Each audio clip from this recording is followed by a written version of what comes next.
Amanah dilihat hanya memperolehi sokongan di kawasan bandar dan negeri barat tetapi kurang relevan di bahagian pantai timur seperti Kelantan, Hmm. Terengganu dan Pahang. Jadi kebetulan ketiga-tiga negeri ini diperintah oleh PAS dan juga merupakan kubu kuat PAS. Jadi ketokohan pemimpin di bahagian pantai timur tu nampaknya kurang seperti Datuk Husam Musa sebelum ini menaruh harapan tinggi terhadap beliau dan Terengganu Datuk Raja Kamaru Bahari. Jadi bagaimana dengan ketokohan Nick Omar? Saya purposely nak tanya Nick Omar sebab beliau adalah anak Allahyarham Tuan Guru Nick Aziz. Jadi kenapa ketokohan Nick Omar tu tak begitu menonjol?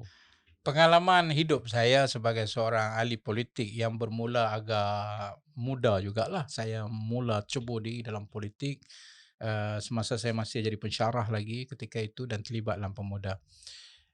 Soal tokoh ni dia Hmm, bukan boleh tunjuk-tunjuk, hmm, "You tokoh, go." Dia tak jadi begitu. hmm, Tokoh dilihat ada kapasiti dia untuk lead. hmm, Tokoh dilihat ada kemampuan dia untuk bina dari zero naik. hmm, Tokoh dilihat sebagai satu peribadi yang bawa parti punya idea ni hmm, dengan passionate, dan leaders juga terbina dengan proses dia hmm, terbukti dia punya apa, dia proof dia punya hmm, leadership susah payah, hmm, oh masuk keluar apa semua. That's how leadership is being formed in politics. hmm, Yang lain saya tak tahu.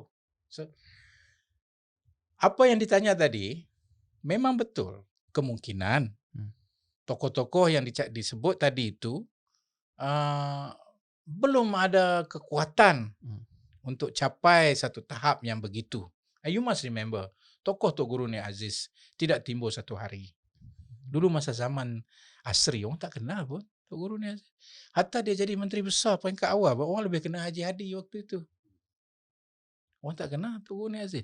Tapi as time, dengan dia membina dia punya peribadi, dengan dia membuktikan kejayaan dia, then people see that. Dan ujian-ujian yang dilaluinya itu, kesederhanaan dia, rendah diri dia, itu yang dilihat. Ni di Pantai Timur punya konteks lah. hmm, hmm.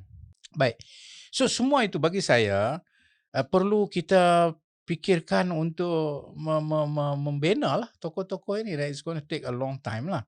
Tapi saya tidak hanya melihat tokoh itu sebagai satu-satunya faktor parti itu boleh berkembang. Walaupun Tapi uh, bagi masyarakat bukan Cina ataupun masyarakat bukan Melayu, mereka lihat ketokohan itu penting. saya tidak menyatakan ketokohan itu tidak Ah, penting. Saya hmm, belum habis perkataan saya hmm, lagi. Saya tidak menyatakan ketokohan itu tidak penting. hmm, Ingat, saya hmm, tidak kata demikian. Cuma kalau kita nak harap hanya hmm, tokoh untuk hmm, parti hmm, itu berkembang, dan kita pula letak tokoh itu kepada satu standard yang macam you dah sebut, macam Tok Guru Nik Aziz hmm, ke, hmm, saya rasa itu unfair. hmm, Macam saya kata, sebab itu saya kata tadi, nak hmm, nak bina tokoh bukan satu hari. hmm, Tetapi apa yang boleh kita masukkan dengan tokoh pada masa ini dalam hmm, keadaan yang kita tak ada apa-apa. hmm, Mungkin dia bukan satu tokoh besar, tapi sekurang-kurangnya dia boleh satukan parti.